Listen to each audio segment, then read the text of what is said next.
تبقى مالكش لازمه في الدنيا، تبقى اللي راح واللي جاي ما يبقاش شايفك. اسال اداره الزمالك هيدوك دروس، قسما بالله دروس. جماعه بالذات في الامارات، والله العظيم في الامارات الواد مستهيفنا على الاخر، قسما بالله مستهيفنا على الاخر. تقول لي ازاي؟ اقول لك صلي من على واعمل لايك وشير، واخد بالك انت ازاي، وانزل اكتب لي رايك بعد ما تخلص الفيديو. لك ان تتخيل ان في 2026 وكل اللعيبه دلوقتي قاريه وفاهمه لائحه العقوبات بتاعه الفيفا. خوان بتزيرا اللعيب الاجنبي اللي عندك اللي واخد فلوسه والوكيل بتاعه واخد فلوسه وموقف النادي قوي، الطبيعي والمنطقي في المواقف اللي زي دي ايه يا معلم؟ انه والله اللعيب ده جاله عرض بفلوس اعلى كتير من اللي بياخدها. لعيب بياخد عندي 800,000 دولار، جاله 4 مليون دولار، فبالتالي اكتر من 4 5 اضعاف، فاكيد عايز يمشي. حلو لحد كده؟ حلو جدا. الطبيعي لما انا ابقى ماشي سليم مع اللعيب دوت وبديله كل فلوسه، ايه اللي يحصل؟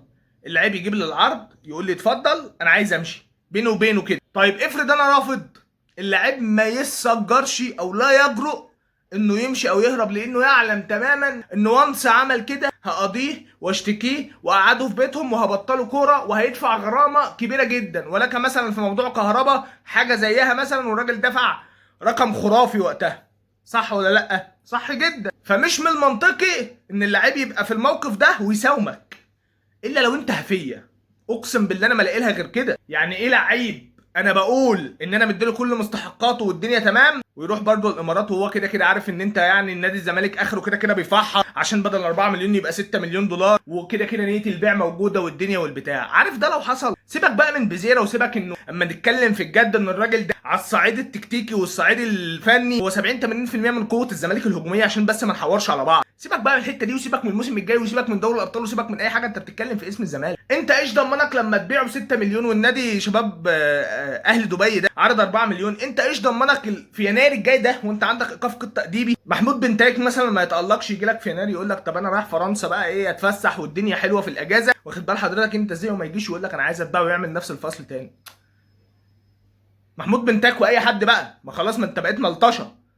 ما هو العرض بعد كده مش هيجي عن طريق النادي الطبيعي اللي احنا بنفهمه، لا العرض بعد كده هيجي للعيب، فاللعيب يلاقيها فيها مصلحه فيقول لك انا مش راضي عن الناس. ما حصل بقى قبل كده صباح الفل. فيا جماعه يا جماعه يا اداره الزمالك، لازما بزيرة يجي مصر الاول ويقعد ويتقال له ولا في بيع بقى ولا بتاع، حبيب اخوك اقعد بقى جنبنا بدل ما بطلك كوره، وابدا اتفاوض. ولو اللعيب ده مش هيجي في رقم زي وسام ابو علي كده ما بيعوش. ما خد بالك ايه الفرق بين اللي بيحصل مع بزيرة واسامه ابو علي مع الاهلي؟ اللي حصل ان اسامه ابو علي تمرد وكده، بس كان في القاهره وكان تحت ايد الاهلي، ولما العرض وصل للرقم اللي الاهلي عايزه 7 مليون يورو، مع ان في جماهير في الاهلي شايفه ان اسامه ابو علي لا دراع الاداره. ليه؟ لان كان عقده ساري وكان ممكن الاهلي يقعده، وان الاهلي ما عرفش يعوض بفلوسه والكلمتين اللي انت فاهمهم. ما بالك بقى لعيب عقده ساري ولا جه ولا عبرك ولا خايف منك ولا خايف من عقوبه ولا خايف من قيد ولا خايف من حد اصلا، ولا هو شايف النادي اللي كان بيبص اللوجو بتاعه، واخد بالك انت ازاي، ولا شايف الدنيا كلها، وراح الامارات وقال لك يا عم بيهوشوا يا عم عشان يوصلوا ل 6 مليون دولار وهيبيعوني يعني.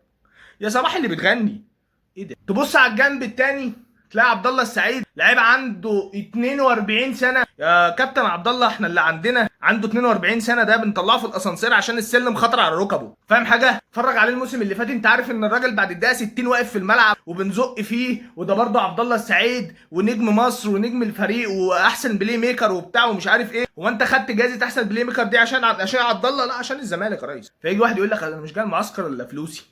يا باشا ده اقول لك حاجه، الحاجه الوحيده اللي ما تقلقش منها فلوسك عند الزمالك. احنا النادي الوحيد اللي بندفع في مرتبات اللعيبه دي بالفوائد. العب يا باشا معانا السنه، اشتكينا السنه اللي بعدها بست 7 شهور هتقفل لنا القيد هنديها لك وفوقها بوسه والفوائد بتاعتها. وحصلت 100 مره، وانت جديد معانا ولا حاجه؟ فلا، فيقول لك لا انا بقى لو من الاداره، طب يا عم الحاج خد بقيه فلوسك اهي وسلام عليكم، وريني بقى هتلعب مع مين، روح بقى الجونه ولا الاتحاد السكندري ومحدش عاد يتفرج عليك اصلا، انما يلوي دراعي يا صباح اللي بتغني بقول لك. فانت بقيت ملطشه. طيب ده يا ابني شيكو بنزا لو دراعك، انت عندك لعيب ما بيعملش حاجه في حياته غير انه بيجري، لو دراعك لو انت فاهم حاجه، انت فاهم احنا واصلين لفين؟ طب ده بالنسبه للعيبه اللي ايه لا مؤاخذه دايسه على الزمالك، على الاداره، مش على الزمالك. الزمالك كبير، انا بقول لك على الاداره اللي عارفه تحل ولا تروح يمين ولا شمال مع اللعيبه دي. بالاخر الكوارث الاداريه بقى، انت راجل عندك 20 قضيه ايقاف، مشكورين رجال الاعمال والناس محبين الزمالك اللي عرفوا يحلوها. ما تقوليش اداره. لو الاداره انت عارف من قبل الموسم اللي فات ان في 20 ايقاف قيد، قعدت ليل بعد كاس العالم ما كنت حليت يا عم ورفعت القيد التاديبي وظبطت الدنيا وجبت صفقات. فما تقوليش اداره بالله عليك، يعني هم رجال اعمال عشان بس ايه نلخص، انا اداره عارفه ان عندي 20 ايقاف قيد امين، وعارفه ان انا مش هعرف اجيب صفقات حلو. عندي بقى لعيبه معارين، منهم مثلا لعيب زي احمد الجفالي. السنه اللي فاتت كان عندي اكتفاء من الاجانب، فبالتالي ما كنتش هعرف اجيب احمد الجفالي، فطلعته اعاره سنه اتحاد قانون. طب هو الراجل ده راح لعب السنه كامله ما اتصابش، خد بالك بقى من الحته دي، اللي ما لعبش عندي 15 ثانيه ما رجعه، ما احسن اكيد من شيكو بنزا.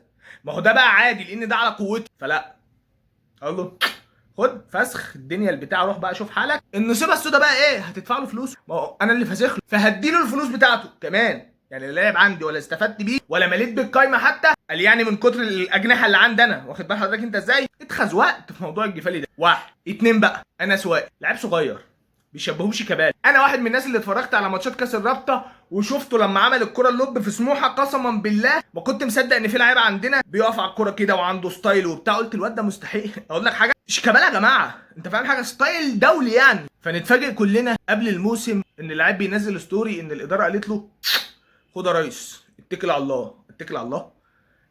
ده من حلاوه القايمه، ده من كتر اللعيبه يعني انا عندي 20 وينج هنا و20 وينج هنا و16 بلاي ميكر، فقلت لا خلاص مش انا سؤال ايه وبتاع ايه، عندي جريزمان انا بقى ايه ده.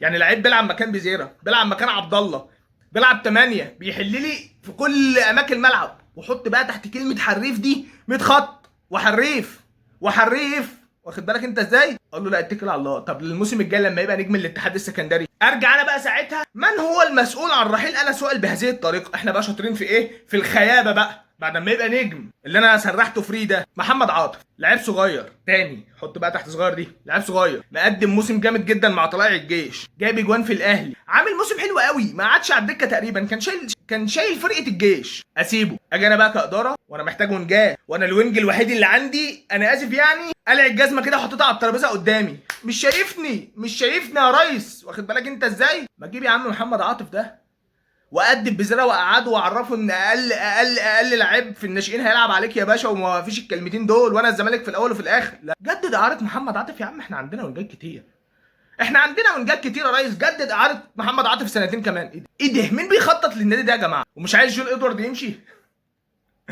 يا عم صباح الفل يا عم، يا راجل صباح الفل يا راجل. قسما بالله اسوأ مجلس اداره مر على تاريخ نادي الزمالك، وما تقوليش الدوري ده معتمد، واللعيبه والاسترجال والجمهور والدنيا. وبص انا بقول لك من دلوقتي، لا بجد عوض بقى ايه، عوض الدنيا كده. احنا برضو الموسم اللي جاي بقى هنبقى شغل تالت، ويا رب ما نطلع من الدور التمهيدي من دوري الابطال، تبقى كملت. سلام.